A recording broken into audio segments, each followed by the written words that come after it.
Hello friends, welcome again to my channel. तो आज हम क्लास 6 का chapter number 10 the gun crop, बंदूक की फसल के बारे में चैप्टर को शुरू करते हैं। तो चलिए बगैर देर किए चैप्टर को शुरू करते हैं।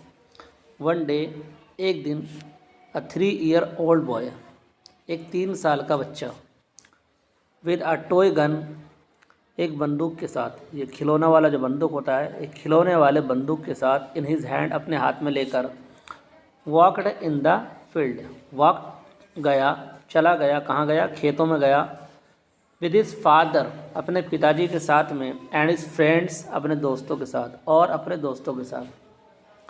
द टू मैन टॉक्ड, दो आदमी बात कर रहे थे, एंड वॉकड, और चल रहे थे, एंड आफ्टर सम टाइम, कुछ देर के बाद, दे नोटिस्ड, उन्होंने नोटिस किया, उन्होंने ख्याल किया, दैट द बॉय, कि लड़का, वाज नॉट विद दैम, उनके साथ नहीं था। दे लुक्ड अराउंड, उन्होंने चारों तरफ देखा, फॉर हिम, उसको चारों तरफ तलाश किया।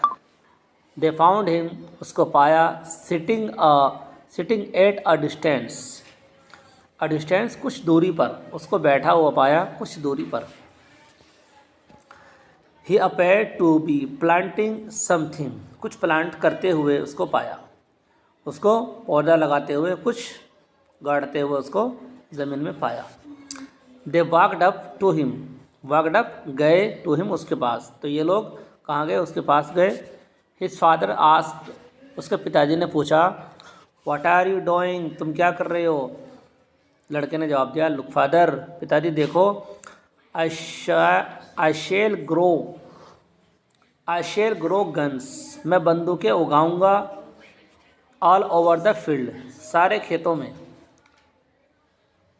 द इनोसेंट बॉय रिप्लाइड, मासूम बच्चे ने जवाब दिया। हिज आइज शोन, ये शाइन से, शाइन में चमक, तो उसकी आंखें क्या हुई? चमक पड़ी। विद द फेथ, उस विश्वास के साथ, यकीन के साथ, that guns could be ground, के बंदूकें भी उगाई जा सकती है, जस्ट लाइक अ क्रॉप, जैसे कि फसल, यानी फसल की तरह क्या बंदूकों को भी उगाया जा सकता है। This small boy was none other than Bhagat Singh, तो ये छोटा लड़का कोई दूसरा नहीं बल्कि ये भगत सिंह था। And when we hear the proverb कहते हैं कहावत को, कहानी को, दैट अ चाइल्ड्स, और जब हमने सुनी कहावत को, इस कहावत को जब हमने सुनी,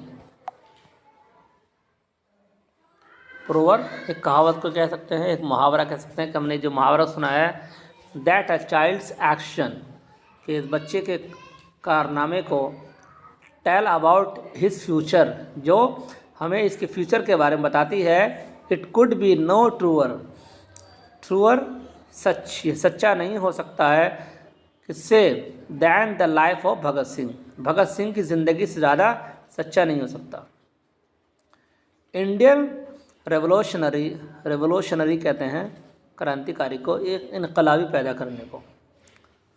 तो भगत सिंह क्या थे? एक भारतीय क्रांतिकारी थे, एक इनकलाबी थे। Considered to be one of the most famous martyrs of the Indian freedom struggle कहते हैं संग्राम, यानी जिद्दोजहद करना, कोशिश करना, लड़ना, फ्रीडम, आज़ादी, स्वतंत्रता।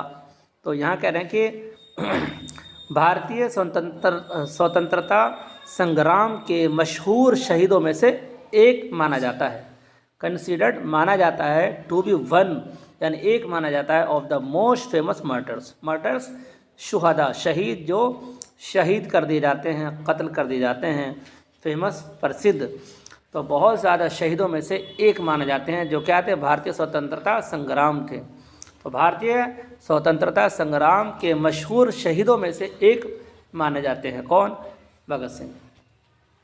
फॉर दिस रीज़न, इस रीज़न के बिना पर, ही इज़ ऑफन रेफर्ड, तो उनको अक्सर, ऑफन कहते हैं अक्सर, रेफर्ड जाना जाता है, टू एज अ शहीद के रूप में, एक शहीद के रूप में उनको जाना जाता है। और मार्टर भी कहते हैं और शहीद भी कहते हैं, यानी शोहदा के रूप में उनको जाना जाता है।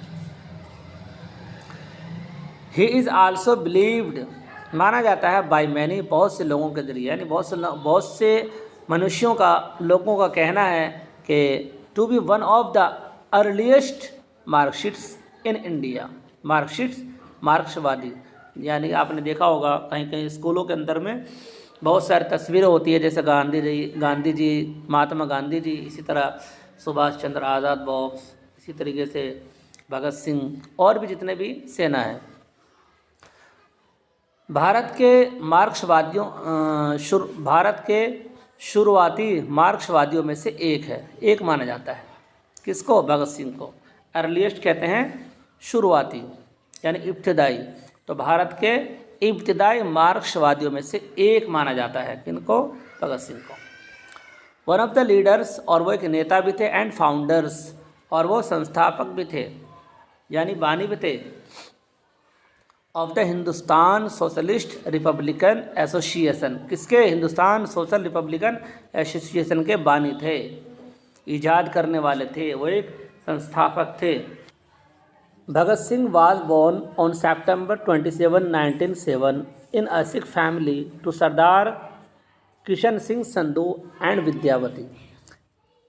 अब यहाँ से बतला रहे हैं कि भगत सिंह वाज बोर्न, ये 27 सितंबर को पैदा हुए थे 1907 में। कहाँ? सिख फैमिली में पैदा हुए थे। किसके यहाँ? सरदार किशन सिंह संधू और विद्यावती के यहाँ, जो कहाँ रहते थे? In the Khatkar Kalan village. ये खटकर कलां गांव में रहते थे। किसके पास था ये बांगा के पास था। In the Jalandhar district of Punjab, Punjab के ज़िला जालंधर में। तो पंजाब के ज़िला जालंधर में बागा के पास एक खटकर कला गांव में सरदार किशन सिंह संधू और विद्यावती, ये दोनों रहते थे। तो इनके यहाँ इसकी पैदाइश हुई। India at that time, Bharat उस समय, was under the British rule, Bharat उस समय क्या था? वो ब्रिटिश के शासन में था, उसके राज में था। उस टाइम हुकूमत किसकी थी? बरतानिया की थी, ब्रिटिश की थी। His family was quite patriotic, तो उसके जो परिवार थे, फैमिली थी, वो काफ़ी क्या थे? देशभक्ति थे, हुब्बे वतनी थे। एंड द फैमिली मेम्बर्स, और जो परिवार सदस्य था, ऑफन टाक्ड, अक्सर बातें किया करता था, about the Barbarik act, Barbarik कहते हैं जालिमाना हरकत, यानी जुल्म करना, कत्लेआम करना, ऑफ द ब्रिटिश, तो ब्रिटिश के जालिमाना हरकत के बारे में, जुल्माना तरीक़े के बारे में क्या किया करते थे? अक्सर बातें किया करते थे। In 1919 the Jallianwala Bagh massacre occurred in which the British killed hundreds of innocent Indians। तो 1919 जालियांवाला बाग में क्या हुआ? मस्सेकर कहते हैं कत्ल आम होना, जिसमें काफ़ी लोग मारे गए। कत्ल आम अकड़ पेश आया, खूब सारे लोगों को मार दिया गया, जिसके अंदर ब्रिटिश ने 100 इनोसेंट मासूम भारतीयों को मारा, जो क्या करते हैं, जो इकट्ठा होते हैं किसके लिए? टू सेलिब्रेट फेस्टिवल, त्यौहार को मनाने के लिए। बैसाखी का त्यौहार वहाँ मनाया जाता है 13 अप्रैल को। एज अ चाइल्ड, बच्चे के रूप में Bhagat Singh was deeply affected, कि बस भगत सिंह को एक गहरा प्रभाव पड़ा बाय दिस इंसाइडेंट, इस वाक़े को लेकर। इस वाक़े से, इस घटना से क्या हुआ? भगत सिंह को एक गहरा प्रभाव पड़ा। वैन महात्मा गांधी, जबकि Mahatma Gandhi started the non cooperation movement in 1920, 1920 में महात्मा गांधी जी ने क्या किया था? असहयोग आंदोलन को शुरू किया था। ही बिकैम एन एक्टिव सक्रिय, पार्टिसिपेट भागीदारी। तो भगत सिंह जो थे वो क्या बने थे? एक सक्रिय भागीदारी बन गए थे एट द एज ऑफ 13 साल की उम्र में, उसी उम्र में। ही हैड ग्रेट होप, यानी उसे बड़ी उम्मीद थी, बड़ी आशा थी। किसको? भगत सिंह को, कि that Gandhi ji would bring, कि गांधी जी हमें फ्रीडम दिलाएंगे, आज़ादी दिलाएंगे ऑफ इंडिया, भारत को आज़ादी दिलाएंगे। He had burn his government school books, तो उसने जला दिया अपने सरकारी स्कूल की किताबों को। एंड ब्रिटिश इम्पोर्टेड कहते हैं जो दिया हुआ, जैसे कोई दान कर देता है किताबों कपड़ों को, तो जो ब्रिटिश का दिया हुआ कपड़ा था उनको भी जला दिया as a mark of his protest, उसके विरोध के निशान के रूप में। बट ही वॉज डिसअपॉइंटेड मायूस होना, लेकिन वो मायूस था, निराश था। When this moment was called off, जबकि ये आंदोलन को रोक दिया गया था। फॉलोइंग द चौरी चौरा इंसाइडेंट इन 1922, 1922 में चौरी चौरा घटने के बाद, चौरी चौरा घटना के घटित के बाद में क्या हुआ था, इस आंदोलन को रोक दिया गया था। Child marriage was in vogue those days, in vogue प्रचलन था, यानी वो समय चल रहा था किस चीज़। उन दिनों में बच्चा विवाह, बाल विवाह का प्रचलन था, यानी कि बच्चों की शादी का समय था वो। उन दिनों बाल विवाह प्रचलन था, उन दिनों बाल विवाह का प्रचलन था। And he was impressed open to marry, और वो इम्प्रेस था, यानी भगत सिंह क्या था, शादी से खुश था। But he had something else in mind, लेकिन उसके माइंड में कुछ बात आई, कुछ ख्याल आया। He ran away from home, फिर वो रैन अवे भाग गया घर से। Later he joined the National College in Lahore, Lahore में नेशनल कॉलेज में ज्वाइन के बाद एंड बिकम ए मेंबर, वो एक सदस्य बन गया था ऑफ द ऑर्गेनाइजेशन नौजवान भारत सभा, नौजवान भारत सभा संगठनों का एक वो सदस्य बन चुका था। इन दिस ऑर्गेनाइजेशन, इस ऑर्गेनाइजेशन में, संगठन में Bhagat Singh and his fellow revolutionaries grow popular, लोकप्रिय हुआ, ग्रो पॉपुलर लोकप्रिय हुआ या काबिल कबूल के मकबूल हो गए। अब यहाँ कह रहे हैं कि भगत सिंह और इसके जो क्रांतिकारी साथी थे वो सब मकबूल हो गए, लोकप्रिय हो गए अमंग्स द यूथ, नौजवानों के दौरान। ही also joined the Hindustan socialist republican association, फिर वो शामिल हो गए हिंदुस्तान सोशलिस्ट रिपब्लिकन एसोसिएशन में Bhagat Singh, which was then headed by Ram Prasad Bismil, जिसकी सरबराही की, जिसकी रहनुमाई, यानी सदर कौन था, सदारत अध्यक्ष किसकी अध्यक्षता में की हुई, राम प्रसाद बिस्मिल के अध्यक्षता में और अशफाकुल्लाह खान के अध्यक्षता में हुई, जिसकी अध्यक्षता की राम प्रसाद ने, बिस्मिल ने और अशफाकुल्लाह खान ने। It is believe that he had knowledge, माना जाता है कि he had knowledge of the Kakori train robbery, कि उसके पास ककोरी ट्रेन रॉबरी का इल्म था, नॉलेज था, शिक्षा था, ज्ञान था। He wrote for and edited some Urdu and Punjabi newspaper, उसने कुछ उर्दू न्यूज़पेपर, अखबार और पंजाबी अखबार लिखे जो कि पब्लिश फ्रॉम अमृतसर, जो कि अमृतसर से पब्लिश हुआ। इन सितंबर 1928, सितंबर ने 1928 सितंबर को, in a meeting of various revolutionaries क्रांतिकारी, यानी विभिन्न क्रांतिकारी की meeting from across India was called at Delhi, कि भारत को दिल्ली में, यानी भारत से जो जितने क्रांतिकारी थे उनको सब दिल्ली लाया जाए, at Delhi, under a banner of the Kirti Kisan party, Kirti Kisan party के बैनर के तले, यानी दिल्ली बुलाया गया किसको, तमाम क्रांतिकारी को, भारत के क्रांतिकारी को। Bhagat Singh was the secretary of the meet, तो मीटिंग के सेक्रेटरी थे भगत सिंह। इस later revolutionary activities were carried out as a leader, तो अब कह रहे हैं कि इसके बाद में जो क्रांतिकारी गतिविधियां थी संचालित की गई, अंजाम दिया गया एक लीडर के रूप में, एक नेता के रूप में, of this Hindustan socialist republican association, तो हिंदुस्तान सोशल रिपब्लिकन एसोसिएशन के नेता के रूप में। The British government in 1928, Bharat हुकूमत 1928 में सेटअप अ कमीशन है, एक कमीशन तैयार किया, एक आयोग का गठन किया, हेडेड बाय सर, जिसकी अध्यक्षता सर जॉन साइमन ने की। जिसके अध्यक्ष कौन थे? Sir John Simon. So it was called the Simon commission, इसलिए उसको क्या कहा जाता है? साइमन कमीशन कहा जाता है।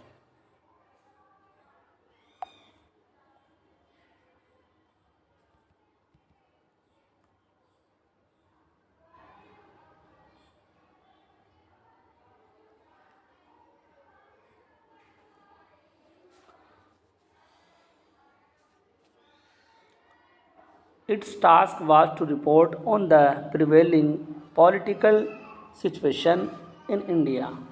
भारत में प्रिवेलिंग कहते हैं मौजूदा, पॉलिटिकल सियासी सिचुएशन स्थिति।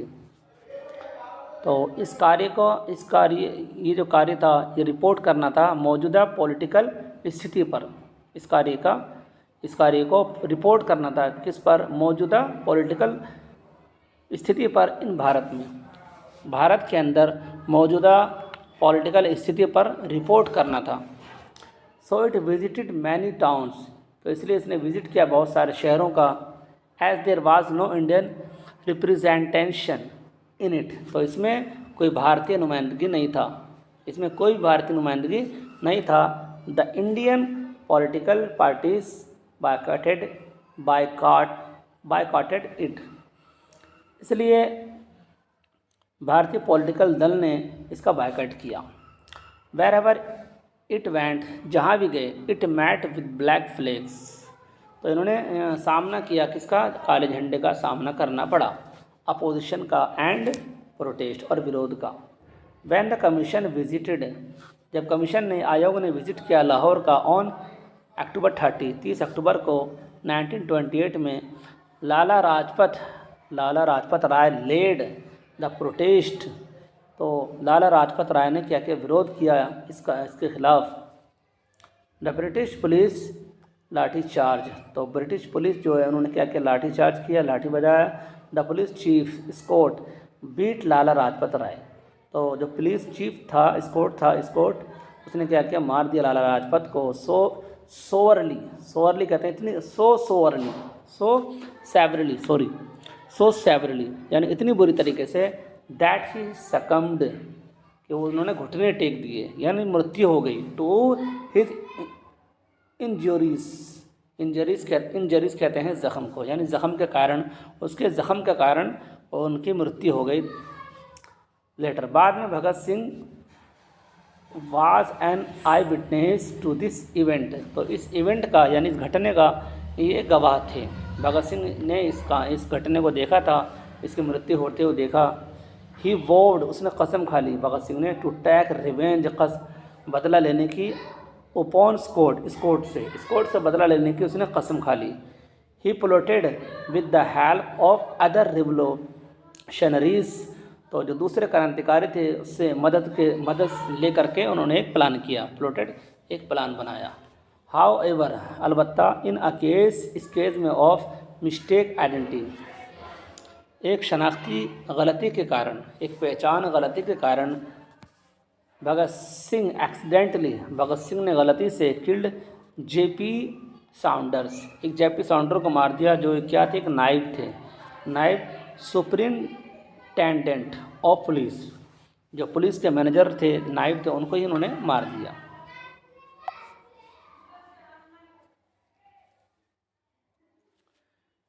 ही शेव्ड हिज बियर्ड, उन्होंने अपनी दाढ़ी कटवा ली। एंड कट हेयर, और गंजे हो गए, बाल कटवा लिया।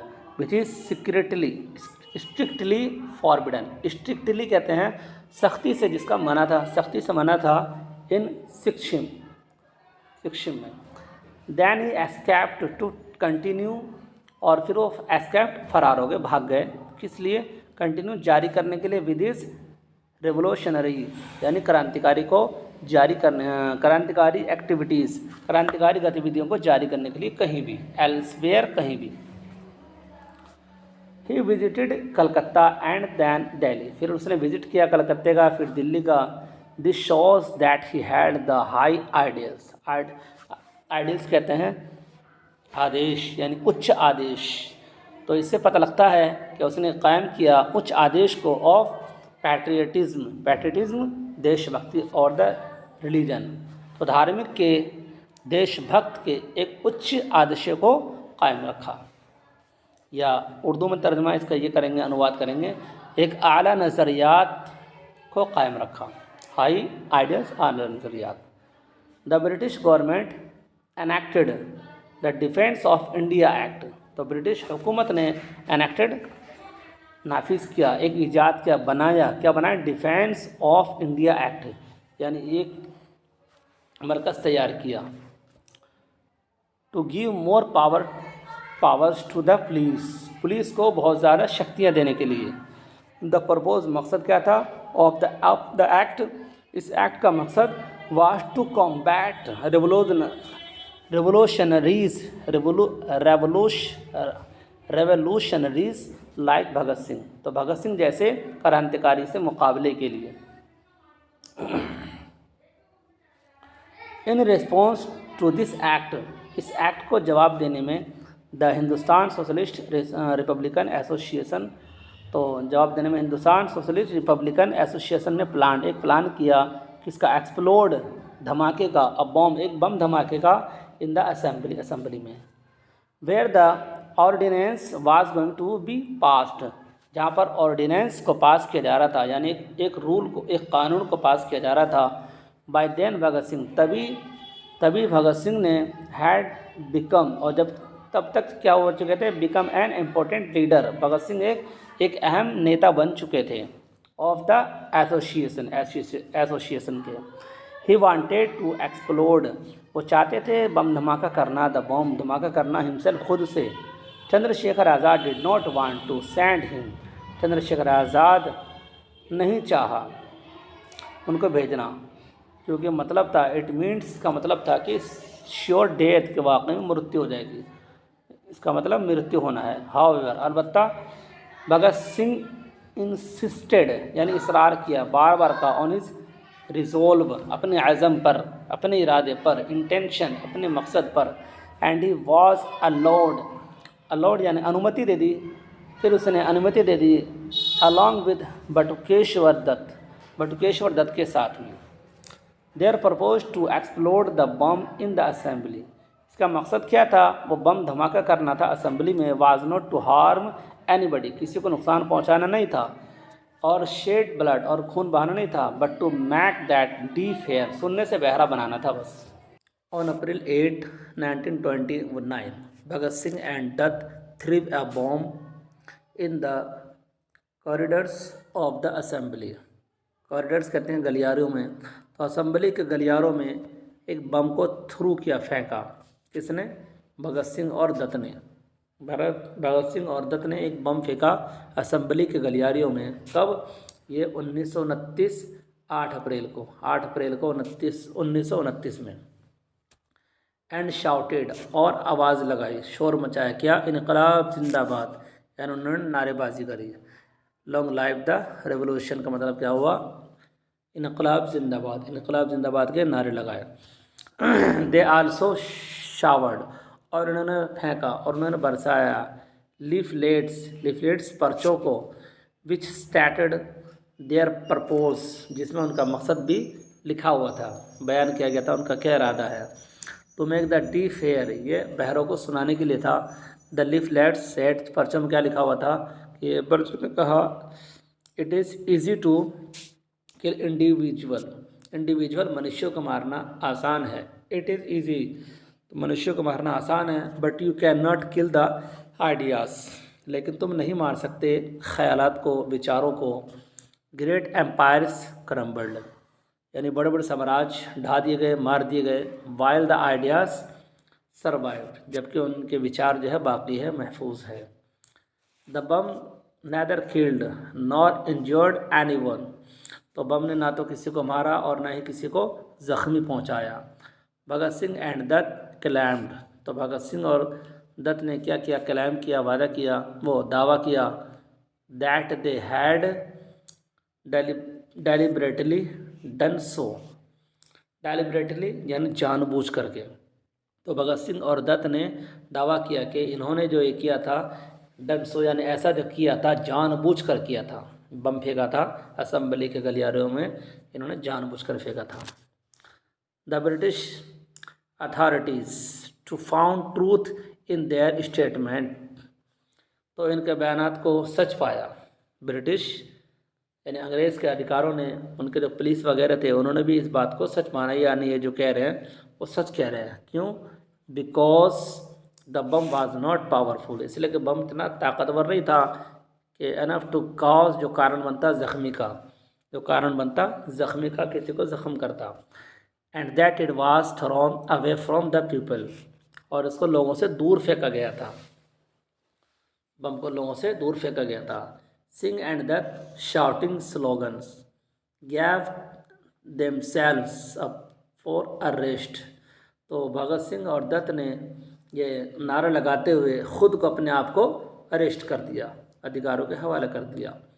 फॉर दिस डेयरिंग एक्ट, तो इस साहसी के कारण, इस हिम्मत की वजह से, this two revolutionaries were sentenced कहते हैं सज़ा सुनाई गई। तो इन दोनों क्रांतिकारी को सज़ा सुना दी गई थी, किस बात की? टू ट्रांसपोर्टेशन फॉर लाइफ, तो ज़िंदगी भर क्या करे वो? ढोने वाला काम करेगा, ट्रांसपोर्ट करेगा। ढोने की सज़ा सुना दी गई थी ज़िंदगी भर के लिए। Can you imagine the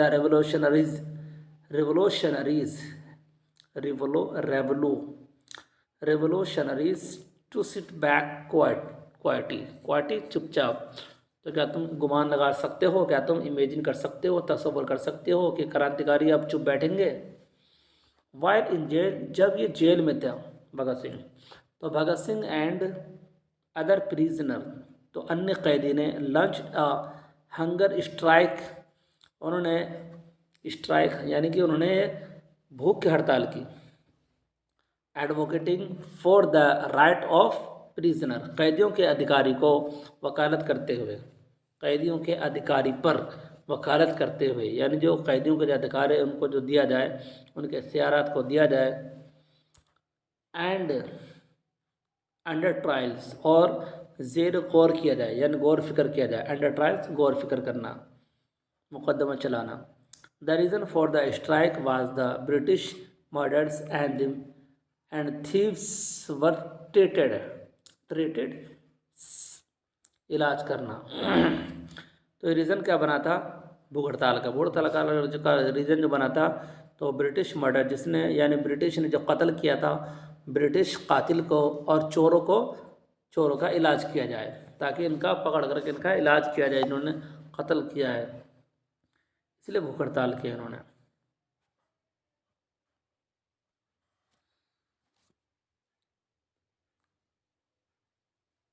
better than Indian of equal infamy कहते हैं बदनामी को, इक्वल बराबरी बदनामी, भारतीय से भी ज़्यादा बेहतर, या even better than Indian political prisoners हो। अब यह करें कि भारतीय राजनीतिक कैदियों से भी ज़्यादा बेहतर था। बाय लॉ, किसके कारण? लॉ के कारण, कानून के कारण। Were meant to be given better right, अधिकार को बेहतर बनाने के लिए, अधिकारी को, इसका मतलब क्या था? अधिकारियों को यानी जो अधिकार था कैदियों का, उसको बेहतर बनाने के लिए ऐसा किया गया था। This hunger strike lasted 115 days, तो ये भूख हड़ताल जो कितना दिन चला? 115 दिन तक चला। And last the British had to succumb कहते हैं घुटने टेक देना, और आखिरकार क्या हुआ? ब्रिटिश ने भी, अंग्रेज़ों ने भी घुटने टेक दिए, हार मान गए। दिस इंसिडेंट पॉपुलराइज्ड कहते हैं प्रसिद्ध होना, तो इस वाक़े ने प्रसिद्ध कर दिया, मशहूर कर दिया था भगत सिंह को in the whole of India, तमाम भारत के अंदर में।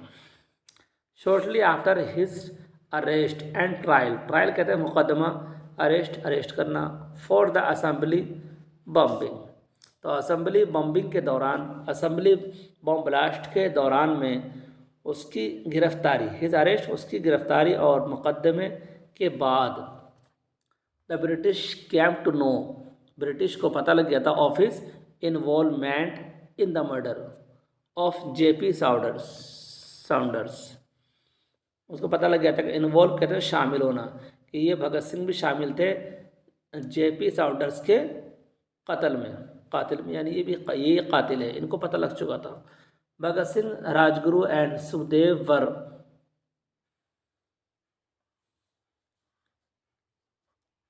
Charge with the murder. तो राजगुरु और सुखदेव ने पता लगा लिया था कातिल का। Bhagat Singh took this opportunity to popularize. तो भगत सिंह ने इस मौके को, इस अवसर को लिया, किस लिए? मशहूर होने के लिए।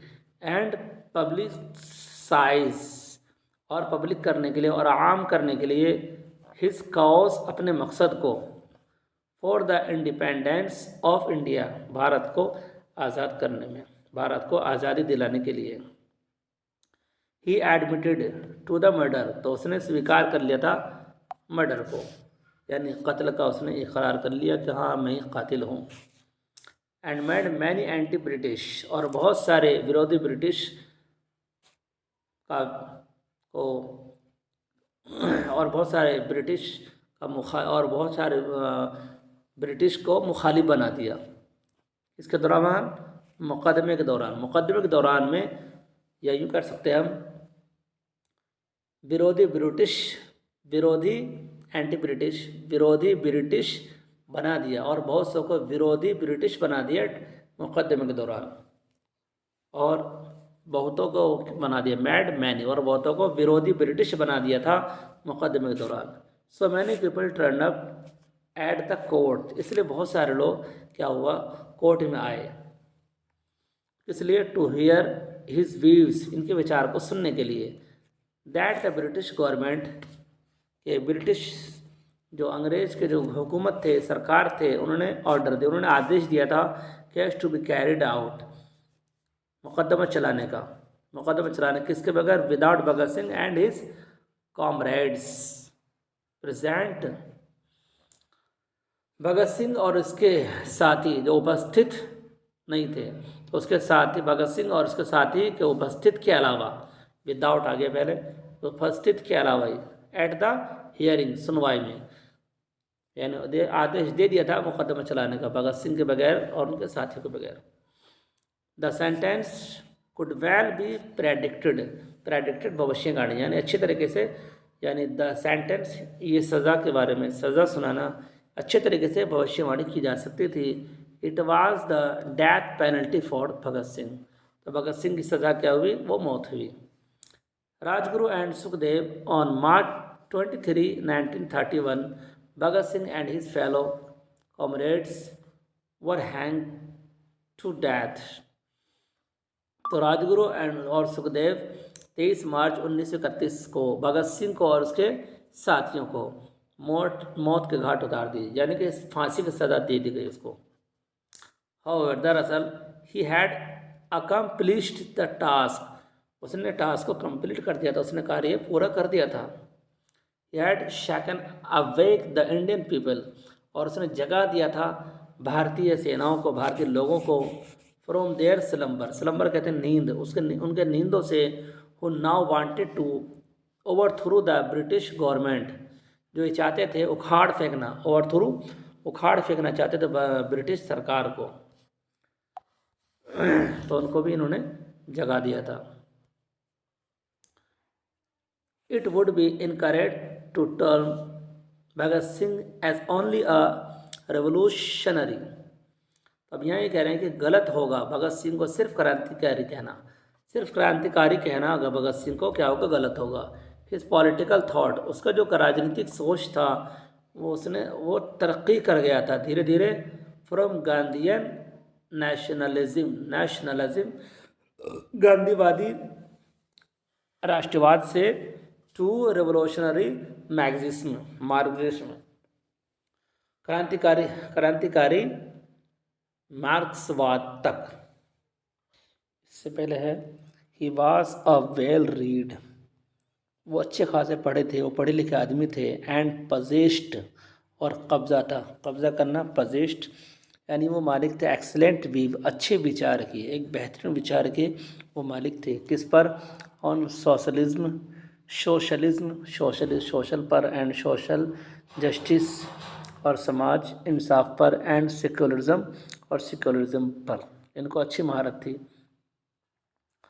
फॉर हिम, इनके लिए, violence would have no place, कोई भी तशद्दुद की जगह, लड़ाई की जगह नहीं बाकी रही थी। इन इंडिपेंडेंट इंडिया, भारत स्वतंत्रता में, भारत जब अब आज़ाद स्वतंत्रता में कोई भी ऐसी जगह बाकी नहीं रही जहाँ पर कोई इख्तलाफी बात हो, वायलेंस हो, झगड़े की बात हो। He wrote in his prison diary, इसी ने लिखा अपने कैदी डायरी के अंदर, social progress depend not upon the ennoblement, ennoblement कहते हैं यानी कि किसी का तरक्की होना, तो कह रहे कि समाज तरक्की का दारोमदार, डिपेंड यानी तरक्की, दारोमदार वो किसी ऑफ द फ्यू, तो चंद लोगों के तरक्की पर नहीं हो सकती है, बल्कि but on the enrichment of democracy, democracy जमहूरियत, यानी जमहूरियत के खुशहाली पर सबके साथ मिलकर के अगर कोई काम होगा तो वो काम तरक्की का बायस बनता है। यूनिवर्सल ब्रदरहुड, यूनिवर्सल दुनियावी भाईचारगी, कैन बी अचीव्ड, जो हासिल की जा सकती है, कब? When there is an equality, जबकि क्या हो? इक्वालिटी, बराबरी हो ऑफ अपॉर्चुनिटी यानी मौके के अंदर, इन द सोशल, समाज के अंदर, पॉलिटिकल एंड इंडिविजुअल लाइफ, और व्यक्तिगत ज़िंदगी में और पॉलिटिकल में, इन सब में क्या होनी चाहिए? इक्वालिटी होनी चाहिए, इक्वल होना चाहिए। Some people contest that is was due to the awakening brought by Bhagat Singh, तो कुछ लोगों का कहना है कि अवेकनिंग यानी भारत को जगाया गया, भारत को जो आज़ादी मिली वो भगत सिंह के ज़रिए मिली, and not that of Mahatma, ना के महात्मा गांधी के ज़रिए, दैट फाइनली, आखिरकार, brought independence to the country, आखिरकार देश को आज़ादी मिल ही गई थी। वी विल से, हम कहेंगे, दैट द कंट्रीब्यूशन कहते हैं योगदान करना, ऑफ बोथ दिस एल्डर्स, इन दोनों नेताओं की भागीदारी, इन दोनों नेताओं के योगदान की वजह से, इन दोनों नेताओं का योगदान वाज इमेंस, जो बहुत थी, जिसकी कोई सीमा नहीं हो, and one's contribution can not be overshadowed by the others, तो हम ये नहीं कह सकते किसी के योगदान वो दूसरे के छाँव की वजह से, दूसरे के रहनुमा की वजह से, दूसरे के करने की वजह से, नहीं, दोनों बराबर थे। तो इस चैप्टर आपको कैसा लगा? मैंने बहुत कोशिश करी इस चैप्टर को समझाने की, एक एक वर्ड को बतलाने की, तो कृपया करके मुझे कमेंट करके बताएं, फिर मैं आगे इस चैप्टर को हल करूँगा। और अगर आप चैनल पर नए हैं तो कृपया करके चैनल को भी सब्सक्राइब कर दें। So thank